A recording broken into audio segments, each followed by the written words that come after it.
দ্বীপ। আমরা গতকাল 26শে ফেব্রুয়ারি সেন্ট মার্টিন দ্বীপে এসেছি।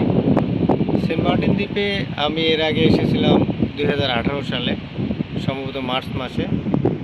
তার ঠিক 8 বছর পরে আমি আবারও সেন্ট মার্টিন দ্বীপে আসলাম। সেন্ট মার্টিন দ্বীপ এখন আগের মতো আর নেই, অনেক কিছুই পরিবর্তন হয়ে গেছে।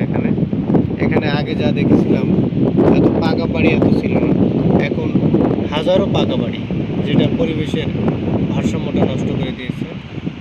এবং সেন্ট মার্টিনের যে বাস্তুসংস্থান তার উপরে বেশি প্রভাব ফেলছে। এখানে দেখলাম মোটরসাইকেল ঘন্টায় ভাড়া দেওয়া হচ্ছে।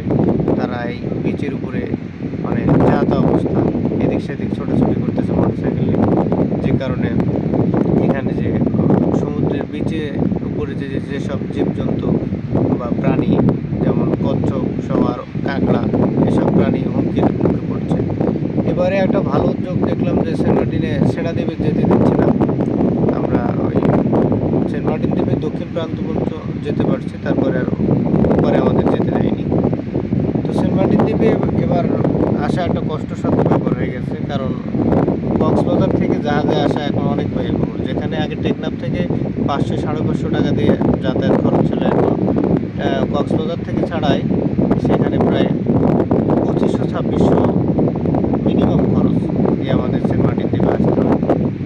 তো এটা একটু কনসিডার করা উচিত, খরচ কমানো। আর আমি মনে করি যে টেকনাফ থেকে আসাই সেন্ট মার্টিন দ্বীপে আসা উত্তম, কারণ কক্সবাজার থেকে আসতে বিশাল একটা টাইম লাগে। তো টেকনাফ থেকে যাতে কম খরচে কম সময়ে আসা যায় সে বিষয়টা বিবেচনা করা উচিত, তাহলেই পর্যটকদের সুবিধা হবে। এবং এই দ্বীপের যে বাস্তুসংস্থান, এখানকার সাস্টেনেবিলিটি নিয়েও চিন্তা করতে হবে।